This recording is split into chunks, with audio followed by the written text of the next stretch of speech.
Good evening. This is Chris Paultano from Evansville Real Radio. We are broadcasting, as usual, from our studio at 815 John Street, the Business Incubator, and that is located just near downtown, right off the Lloyd Expressway.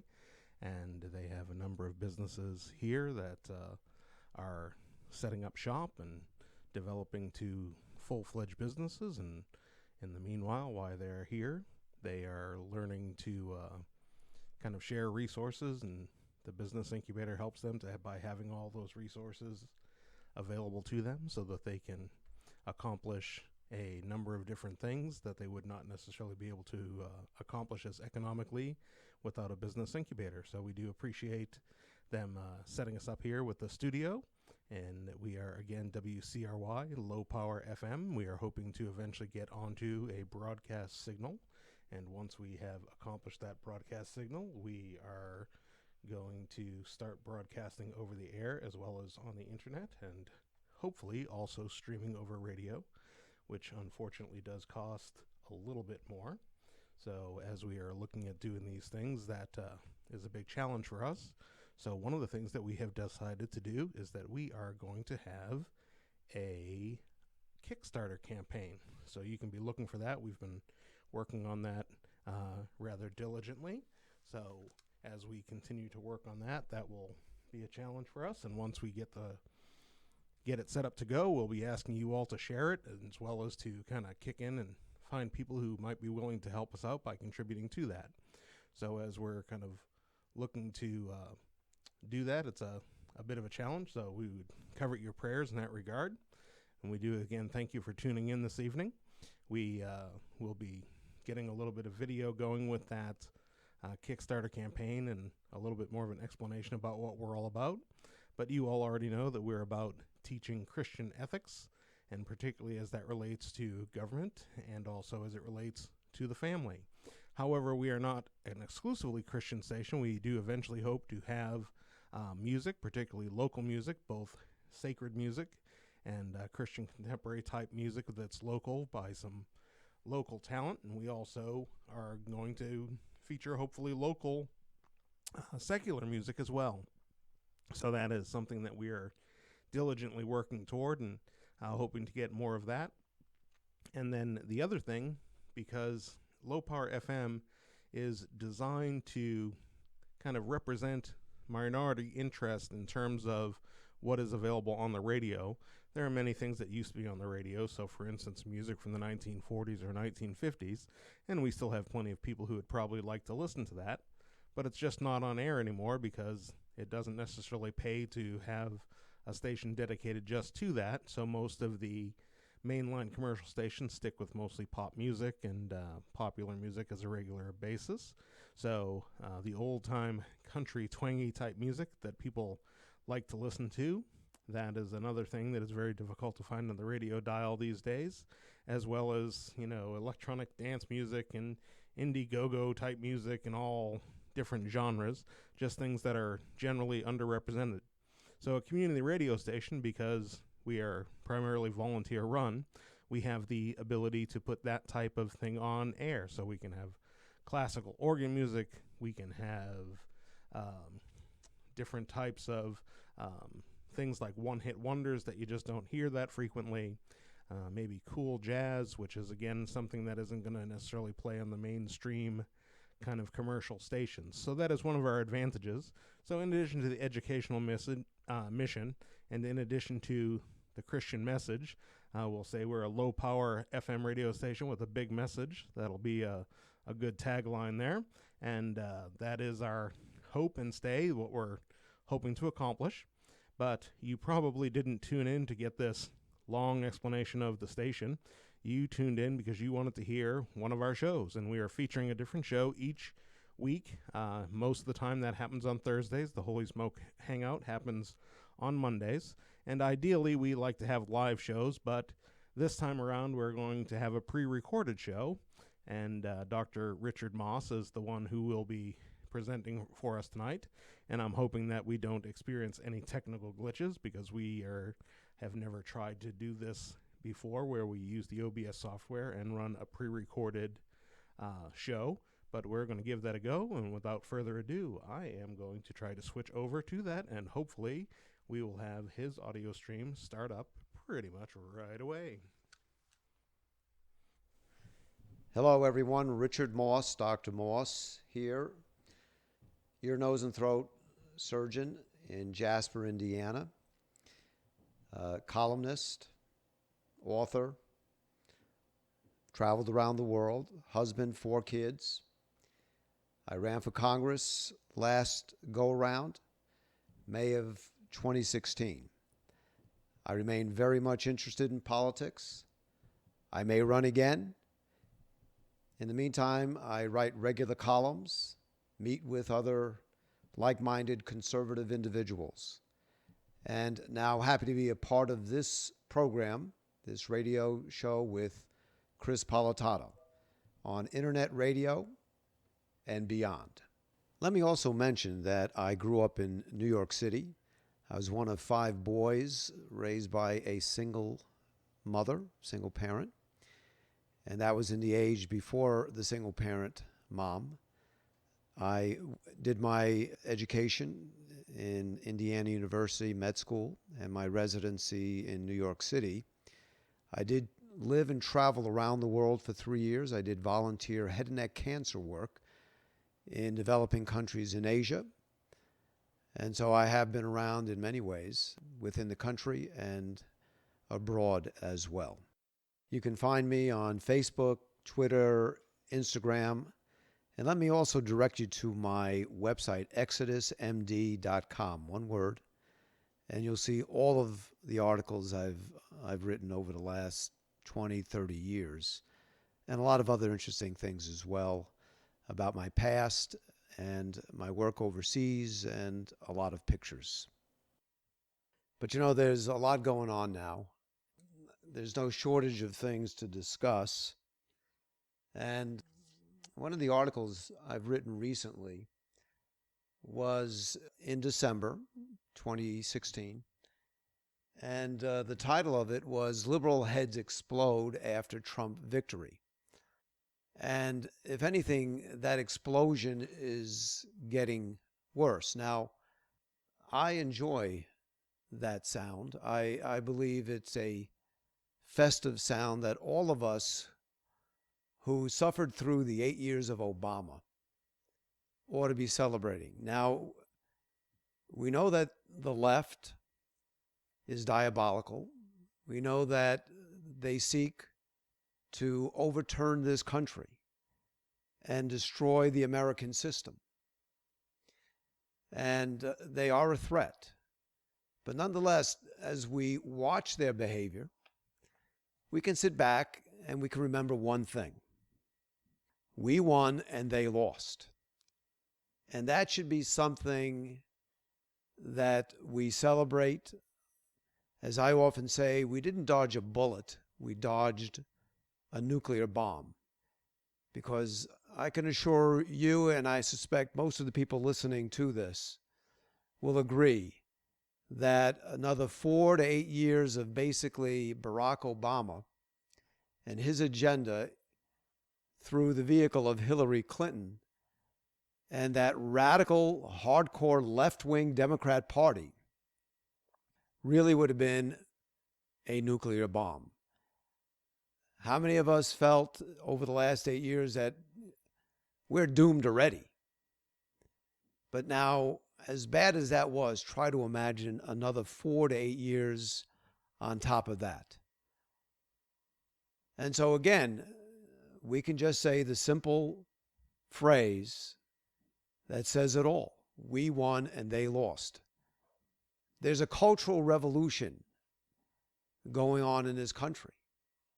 And the 50% that voted for Donald Trump and returned the Republicans to power, not to mention the sweeping victories at the state and local levels. The Republican Party today is stronger than it's been at any time since Reconstruction. Try to imagine. And so this country, apart from the 50-50 split at the presidential level, has made its opinion of the Democrats and the Barack Obama / Hillary Clinton agenda very clear. And so again, I say we won, they lost. But one thing you got to say about the left, they don't give up. Okay, they are intent. If the Republican Party had 1/10 of the fight and the determination of the Democrats, this country would be a different place. One thing you have to say about the left, they do not give up. The Democrat Party, they are in lockstep. How many Democrat mavericks do you have? We've got, our John McCain and Lindsey Graham and Susan Collins and others that are so weak, so waffling, always looking to reach out to the other side. I'm just waiting for the Democrats to reach out to the other side, but the truth is they never do and they never will unless it serves their interests. They do not know what compromise is. Our side only knows how to compromise. And what it compromises on is American values, American traditions, our Constitution, and our Bill of Rights, and our free market capitalist system. That very system that has made this country the freest, most prosperous country on earth. But anyway, let me return to my this little article I wrote about liberal heads exploding. And, we saw it, with the Soros-funded goons who are out on the streets, breaking windows, burning private property. And, where's our law enforcement? Well, they've been neutered by 8 years of Obama and Eric Holder and then Loretta Lynch. And they're afraid to go in and bring back the rule of law and order, the rule of law and order. I mean, anyone can protest. We all know that. But when you start burning things and breaking things and smashing windows, you've broken the law, and you should be arrested and prosecuted. And you need to be put down. But we saw the liberal heads exploding, and where more than in the media? I mean, CNN, they were at least somewhat okay during the campaign, but I mean, they have gone full bore, hard left, and they don't even pretend to be objective.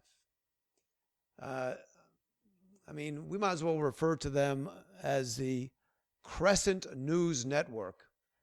Anyway, among other apt phrases we can use for the acronym CNN.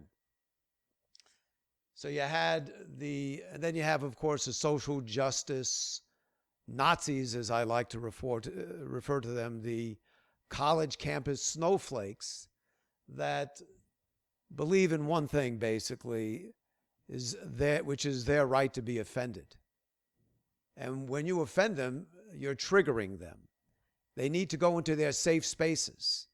The other thing they need to do is to censor your right to free speech. And that they do very well, because they are coddled by these left-wing college administrators who give in to them at the drop of a hat.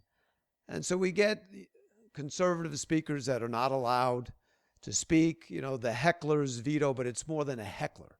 They're violent. They're violent goons. And we saw that this past week at UC Berkeley, when Milo Yiannopoulos, who's a character, if some of you don't know him, you may want to look him up. Really interesting and incredibly effective for our side, and I'll explain why in a minute. But anyway, there they are burning down Berkeley. Where were the campus police? For that matter, where's the National Guard? Where are the state troopers and the local police? I think they need to be put down, my friends. What other examples of liberal heads exploding? The media, we mentioned, the college campuses, the Democrat Party with their shenanigans for all of Trump's appointments and nominations. But here's what I will say. Again, we won, they lost.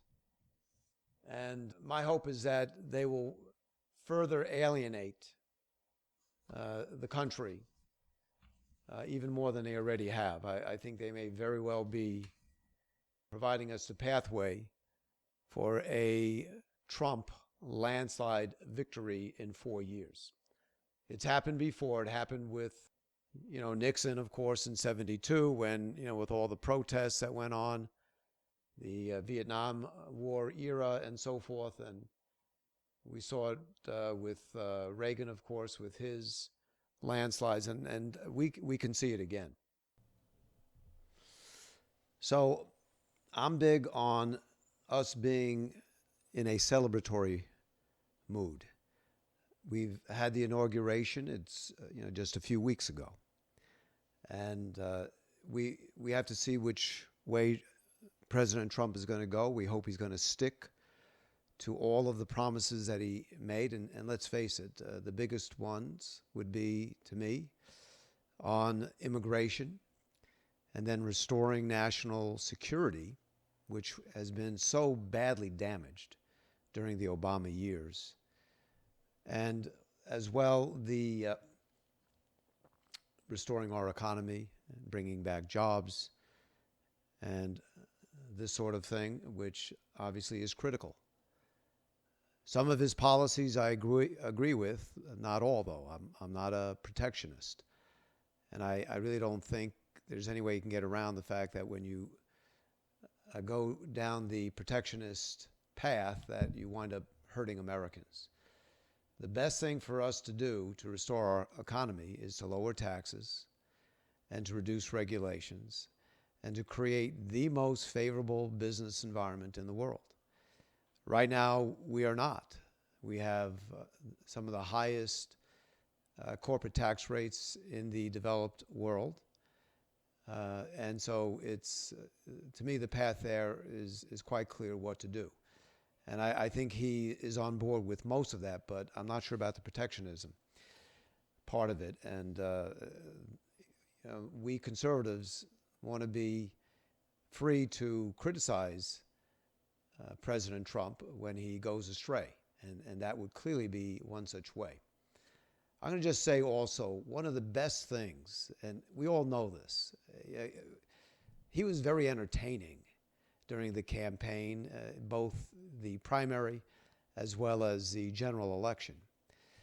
But one of the great things he did is he completely destroyed PC, this whole political correctness thing.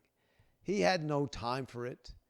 He kicked it, stepped on it, threw it in the garbage, did all the things that you should do with that, because that is demagoguery, it is censorship, it is absolutely not consistent with our Bill of Rights and the First Amendment. And so one of the things that we can say, one of the great gifts that Trump has given this country is to begin the process of releasing us from the shackles of PC, of political correctness. My friends, I'll tell you this. There is no right in the Bill of Rights to not be offended.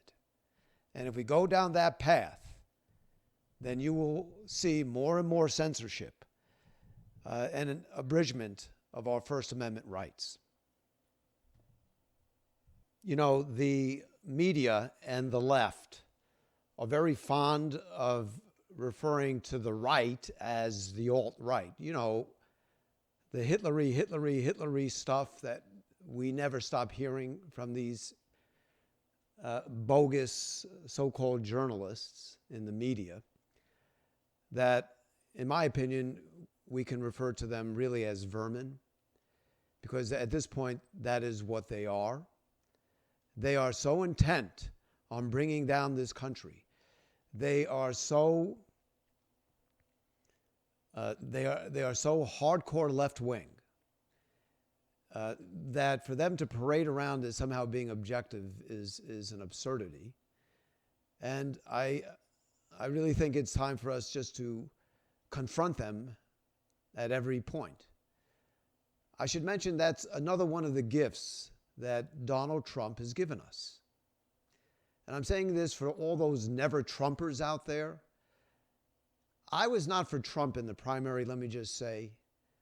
But for heaven's sake, once he won the primary, and you knew that the only other alternative was Hillary Clinton, I still don't get these pompous, sanctimonious, holier-than-thou, never-Trumpers right up to the very end.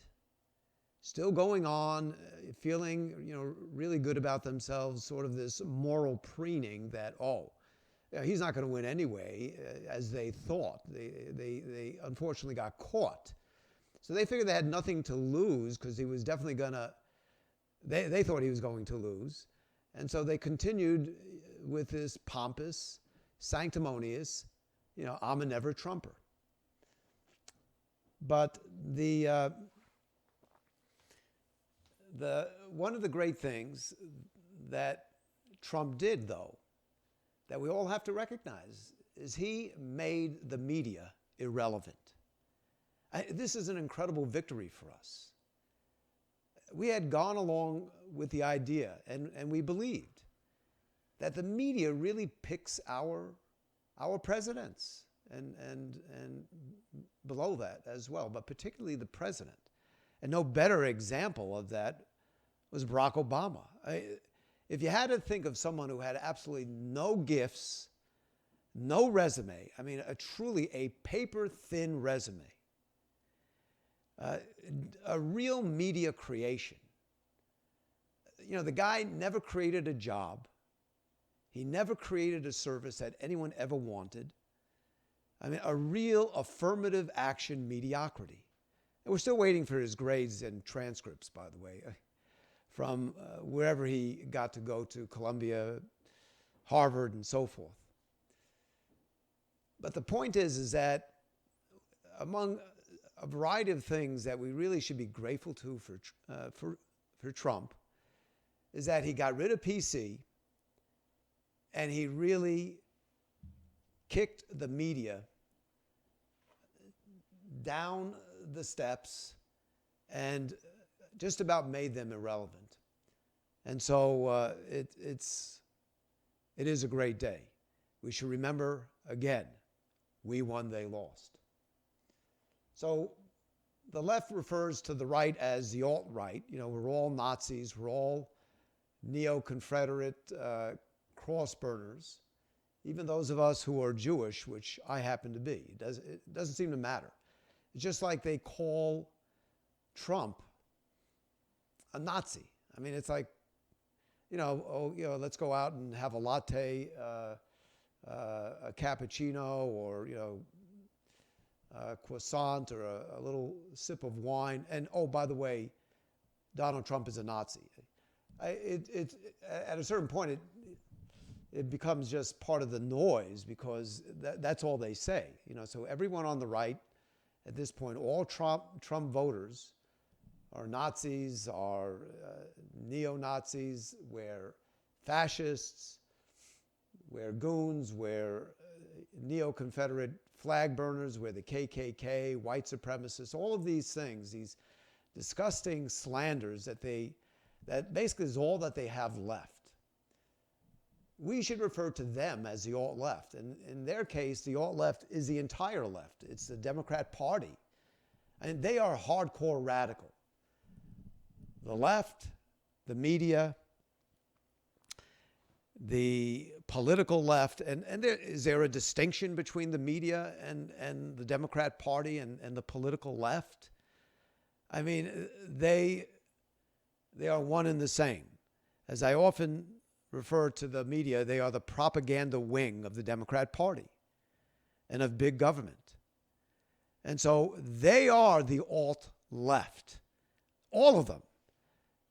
Within this term known as the alt-right, there are many bona fide conservatives that may not go along with National Review on everything and the Wall Street Journal, and they're legitimate figures.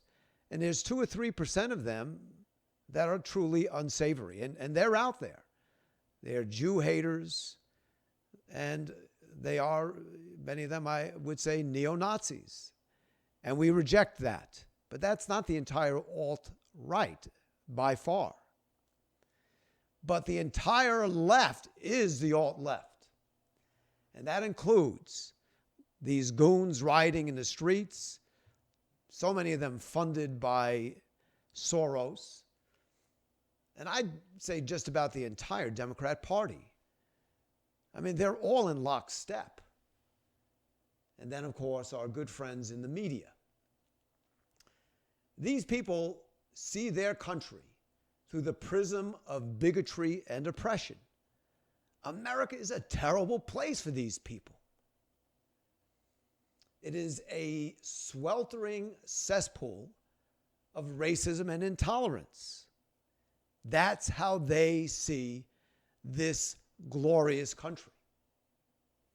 They are the army of saints that will cleanse the nation of its sins. And anyone opposing their noble efforts is by definition a bigot. The one tool in their toolbox is to slander anyone who disagrees with their failed policies as racists or misogynists. They can and never will grasp the good in America because they are blind to it. For them, it is morally stained from its inception. They despise its founding, history, culture, and economic system. They loathe whites, Christians, and heterosexuals, and especially the reviled straight white male. And I'm going to coin a couple of terms here. We always hear about Islamophobia, don't we? To me, that's truly an absurd term. Phobia suggests something irrational. But it is not irrational to fear Islam. You would have to be crazy not to fear Islam.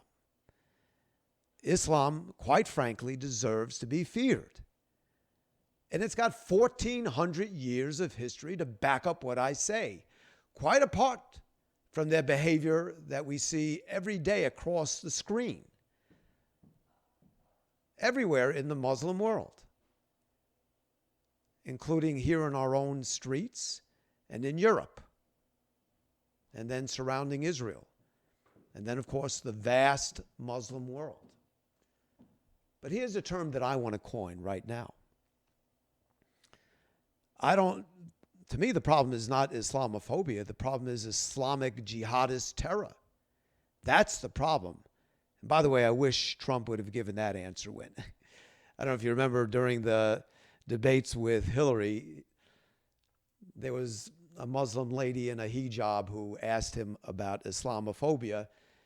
And quite frankly, the right answer should have been, the problem is not Islamophobia, and it's not a phobia, it's a rational fear.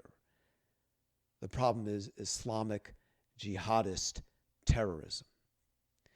But let me tell you what the real phobia is. It's Christophobia. I'm sick and tired of all these leftists, these joyless, non-believing, secular atheists and leftists who despise Christianity. My friends, I will tell you that this is a nation founded on the Judeo-Christian tradition. This is and has been a Christian nation. And it is absolutely critical to why this country is the greatest, freest, and most prosperous nation in the world. But what we see from the left is a hatred of Christianity. And for that matter, a hatred of Jews, particularly the ones who live in Israel, who are the tip of the spear of Western civilization, the tip of the spear of those who would oppose radical Islam. Here's another phrase I want to term. They are the racists, and this is not such a catchy term, but they are, you can say, Caucasophobes. They seem to hate white people. I mean, they literally hate white people. I call that racism. If you hate somebody and judge somebody by the color of their skin, that's called racism. They are anti-white racists. They loathe whites, they loathe Christians. And here's another one. Have you ever heard the term homophobe? Yeah, you've heard it like every day. You know, the Trump voters, we're all homophobes, right? Wrong, we're not.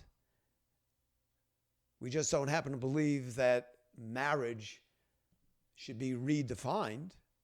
I don't, certainly. Marriage obviously serves a purpose, a critical purpose, and that is to bring the two houses of humanity together. And its purpose, generally, by and large, is procreation. And so by nature and biology, obviously, it is and should be and has always been defined as the union of a man and a woman. That is marriage. So, but here's a term. They seem to despise heterosexuals. So let us call them what they are. I'm not a homophobe, but they are heterophobes.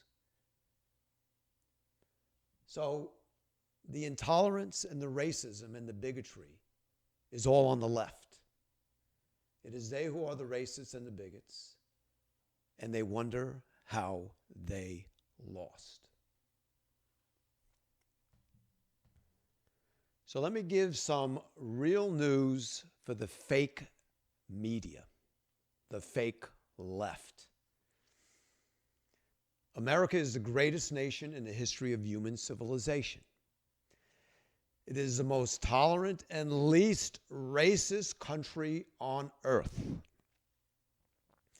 It embraces the individual, limited government, private property, religious freedom, and free markets.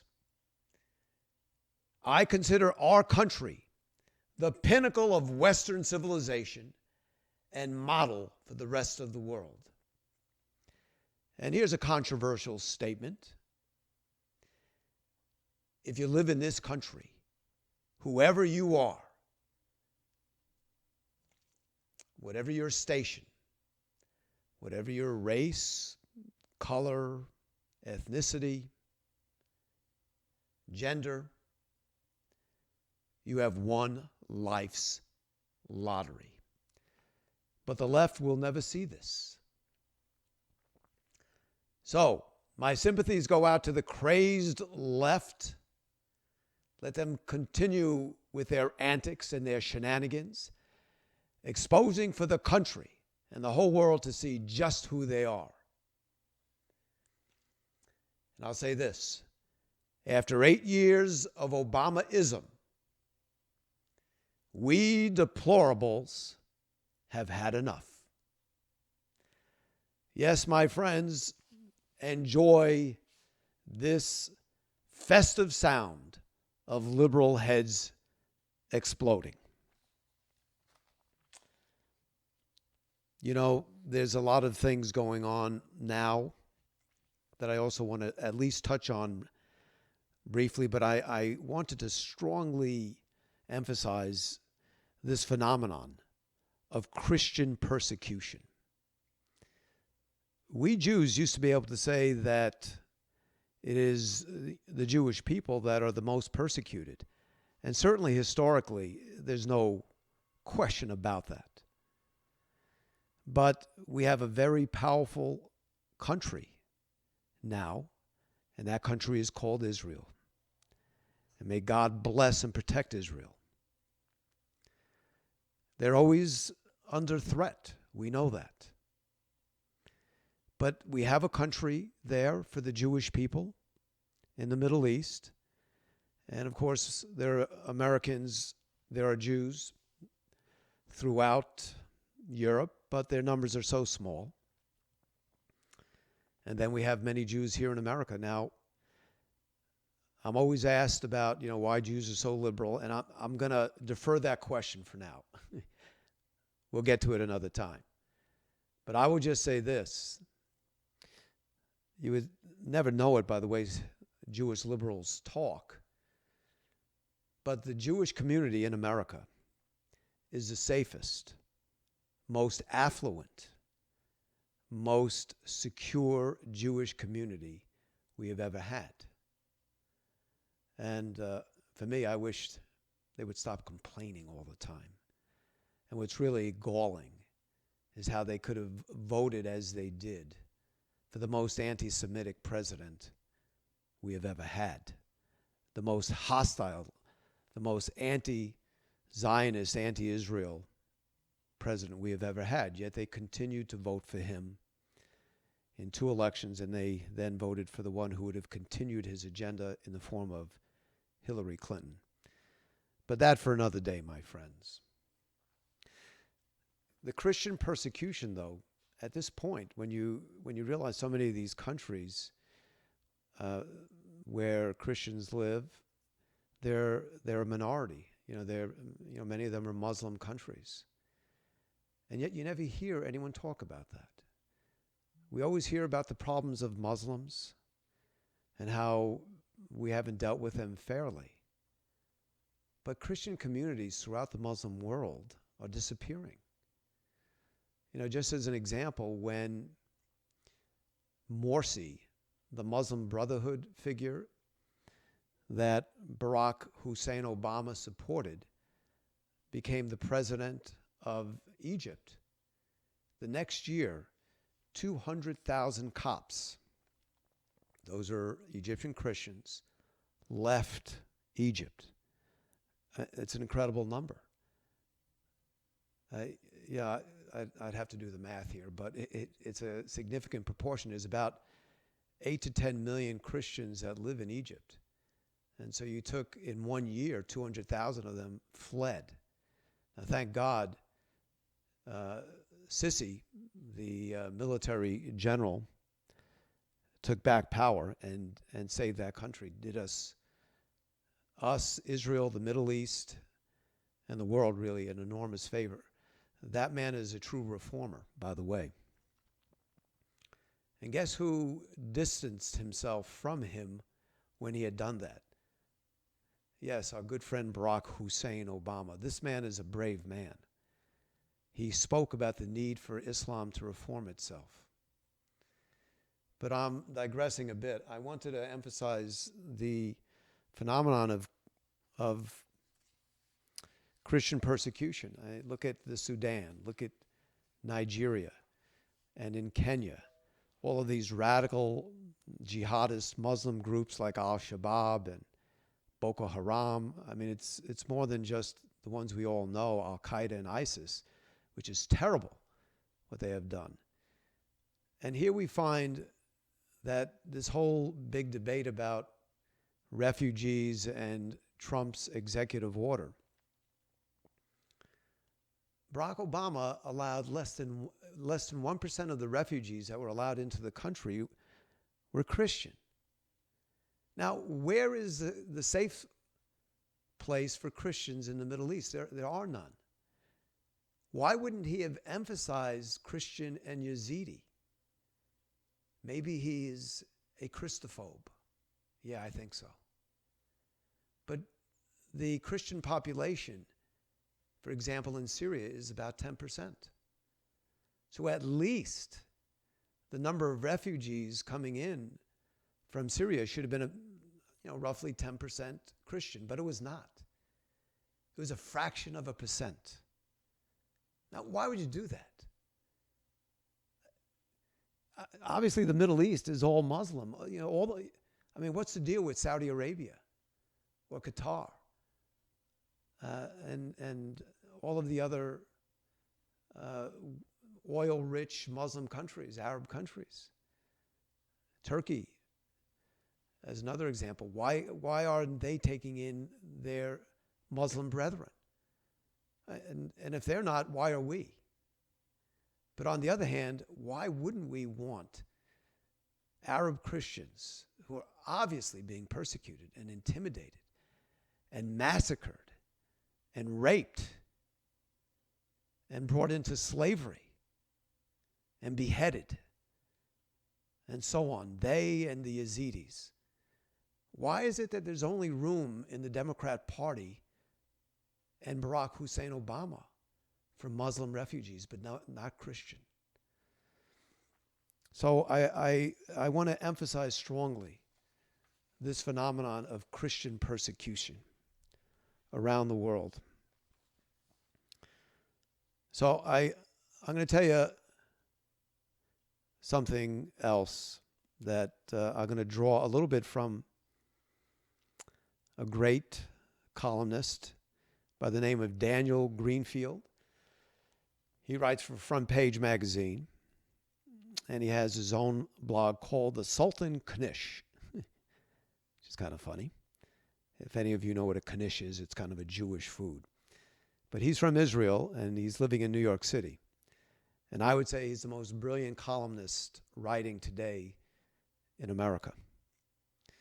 But let me read a little bit from a recent column of his. And he entitles it, "The Left's Persecution of Real Refugees from Islam and Communism." This is the left's persecution of refugees, because, they're out here demonstrating, and I shouldn't say demonstrate, rioting is really more like it, about, our alleged Muslim ban that is not a Muslim ban, and maybe we'll get into that in the next half hour. But let me just look at this article and read a little bit from it, or glean from it. So, the President of the United States announced that refugees fleeing persecution by a totalitarian regime would be deported. It did not matter that they had risked their lives to come here. They would be sent back. There were no leftist lawyers cramming the airports, no protesters at terminals, no celebrities giving us sanctimonious lectures about, quote unquote, who we are. And didn't you get sick of hearing that from the thin man, the con man in the White House that we had the last 8 years, the Mr. Hussein? No one dared to call the lying thug behind it un-American like they do now to Donald Trump. And the reason is because his last name was Obama. And the refugees were Cubans fleeing socialism. So there's been a long history of leftists refusing refugees. They, for example, refused refugees or fought against them. We're talking about the Democrat Party. After the Vietnam War, they didn't want all those refugees coming to America because it embarrassed them. Why? Because they were escaping a leftist totalitarian regime. Same thing with Cambodia. The killing fields. They made a movie about that. They tried to hide it until the bodies were so many they could not cover it up any longer. But they didn't want Cambodian refugees coming either because they were fleeing left-wing totalitarian regimes whose philosophies and ideologies are really not that different than the Democrats. Now, I'm not calling them, I'm not saying that they are brutal murderers as they were in Vietnam and Cambodia, but there's a common DNA, let us just say that, an intellectual, let me use another word, an ideological, because I don't think it intellectual at all. And I don't want to dignify it with the term philosophy. Let's call it what it is. It's a hateful ideology that has caused nothing but misery and poverty and death. And these people were escaping those totalitarian regimes. But where were the Democrats? Oh, they didn't want them. They were embarrassed because they were escaping left-wing regimes. And you know, they're not too supportive of Cuban refugees. Have you noticed that? So there you have this police state, this island police state, this mob government run by the Castro brothers. And it is a blessing that Fidel has died. May his memory be obliterated. But it continues, the regime now with his brother and others. Absolutely corrupt. These people are wealthy and they're brutal. And of course, Barack Hussein Obama thought the coolest thing in the world to do would be to open up relations. He didn't get one thing out of that. He didn't insist that they open up their political process, nothing.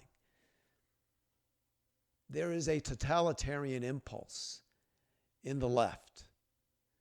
And even if they're not the hard left in the sense of the violent communists, they share a common ideology. There is a totalitarian impulse. But again, with the Cubans, they're not particularly open to them. And what about the dry foot, wet foot policy that Obama got rid of, and among so many destructive things he did before he got out of, before his term ended? He got rid of dry foot, wet foot, which was the existing policy that allowed anyone who had escaped from Cuba and made it to dry land, risking their lives, crossing 90 miles in a little boat often, they would be given refugee status and asylum. Because they all knew, everyone understood, if they went back, of course they would be killed and imprisoned and tortured along with their families, to discourage others from doing the same thing. Well, the great leftist, the con man, the man who played the race game better than it's ever been played, the man who should have united the country but instead divided it. Yeah, that man, the con man, Barack Hussein Obama. He got rid of dry foot, wet foot. So my point is that who is the left to give us lectures? How about FDR? He's the great saint of the left. He sent Jewish refugees to die in Nazi concentration camps. Leftists sometimes enjoy blaming Congress, but the FDR administration went to great lengths, and I'm quoting from Daniel Greenfield, to keep out even those Jewish refugees that could have been legally admitted. They kept out 117,000 Jews. And there are many other examples.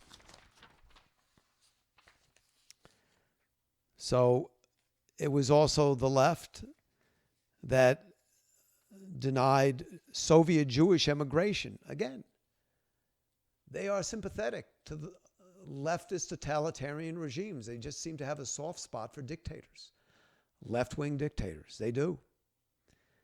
And so the main part of Soviet Jewish emigration occurred under Nixon, a Republican. And then under Reagan, another Republican. In Carter's first year, the numbers were greatly reduced. And there are other examples. So I want to just say that don't accept their lectures. Don't take their holier than thou attitude. A couple other quick points here. Obama's people fought hard to prevent the Boko Haram terrorists who were massacring thousands of Christians, bombing churches in Nigeria. He fought he kept them from being named as a foreign terrorist organization. He has sided with the Muslim Brotherhood church bombers in Egypt and with the Palestinian Authority jihadists killing Jews in Israel. Everything Obama did is the policy of the left, not just in America, but in Europe and in Canada. The left has formed now an alliance with Islamic radicals. Some of the lawyers who rushed to the airports to aid Muslims detained in immigration charges rushed to prisons to help Muslim terrorists detained in plots to massacre Americans. They don't love refugees. They hate America. They hate us. They hate real refugees.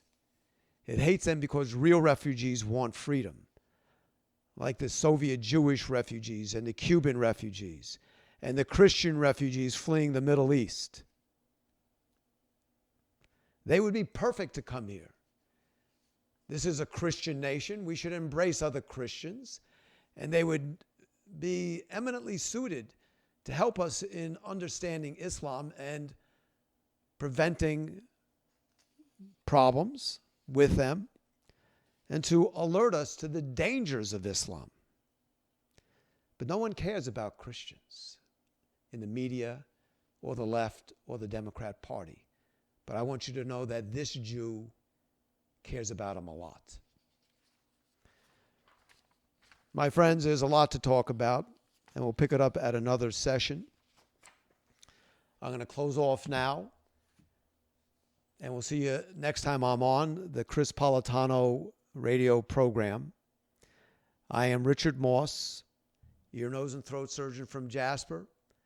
Check me out on Twitter, Facebook, Instagram, and check out my website at exodusmd.com.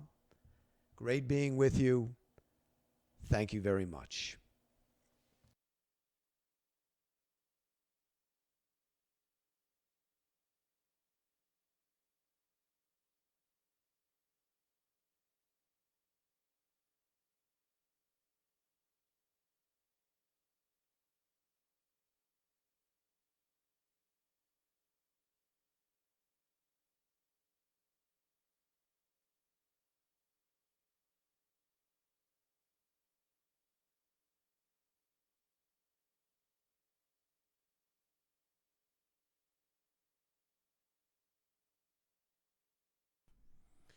Well, there we go. We thank Dr. Moss for getting on the radio show with us and speaking to us about some of his political commentary. There's a wide variety there, and I think that we'll be hearing from him a little bit more in the future as well. So as that comes to pass, we will continue to listen in. We do thank you for your time, for your contribution to taking time out to listen to the show this evening. We ask that you would continue to tune in just about every Thursday. We will be having a different show on, and we do, again, appreciate his time. I do want to make a slight correction. He did say that this is Chris Politano's radio program, and that is not correct. This is WCRY, which is seeking to establish a low-power FM radio station.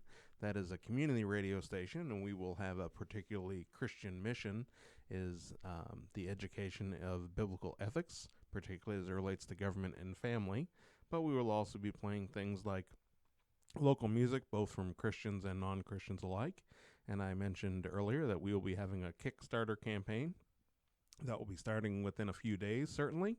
And we hope that you will consider contributing to that and sharing it with your friends so that we can get the word out about what we're trying to do and what we're trying to accomplish. Again, we do thank you for tuning in. Ask that you would continue to do that, and hopefully we'll hear some more specifics about the broad topics that Dr. Moss spoke about this week. And as a matter of fact, I happen to know that next week at 7:15 on this same YouTube channel, which is Evansville Real Radio, we will have the Reverend Dr. David Nixon, and he will actually, among other things, be doing a little bit of an interview with Dr. Moss. So we get Dr. Moss next week as well, and hope that you will tune in for that, and we look forward to your comments and thoughts. Ask that if you have any comments, questions, that you would write into the station and let us know about those. And keep in mind that we are always looking for more people to do shows. And if you have an idea for a radio show, please contact me. That's Chris Politano. That's ChrisPolitano, as in Nancy O, like the city, Politano, or metropolitan, cosmopolitan, that kind of concept. Chris Politano at gmail.com.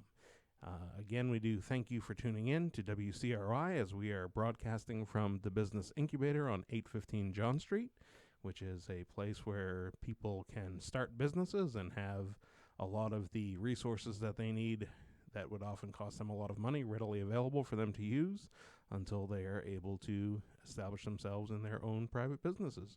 Lord bless you all. Thank you again for tuning in. Have a good evening.